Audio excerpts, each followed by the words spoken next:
ফুল দেখেছো?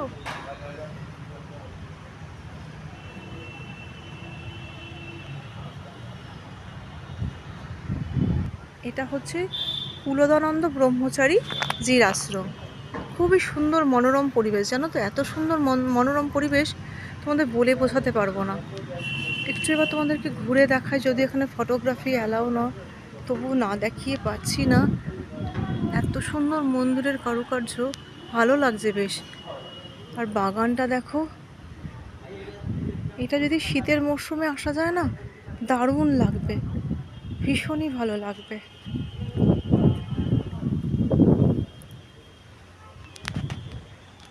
শ্রী চৈতন্য মহাপ্রভুর একটা মূর্তি আছে, দেখতেই পাচ্ছ। আর রয়েছে শিব মহাদেবের মূর্তি, অপূর্ব সুন্দর। কোনটা বলছি বলো তো? এখানকার পরিবেশটা কি শান্ত আর কি নিরিবিলি। আর কত বড় একটা আম গাছ রয়েছে। আমার তো মনে হচ্ছে বেশ এখানে বেশ কিছুটা সময় চুপটি করে বসে থাকি। দেখো, ছোট্ট ছোট্ট আমগুলো পড়ে আছে, কুচি কুচি কুচু কুচু আমগুলো।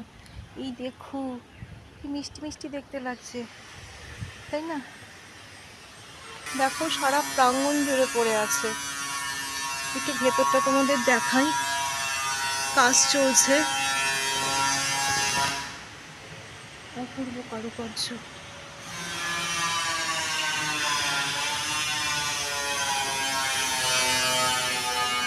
মন্দির বন্ধ এখন, যেই সময় এসছি সেই সময় খোলা পাওয়াটা সম্ভব না। আমরা এসছি ওনার আশ্রম দর্শনে, কুলদানন্দ ব্রহ্মচারী মহারাজ, দেখেছো?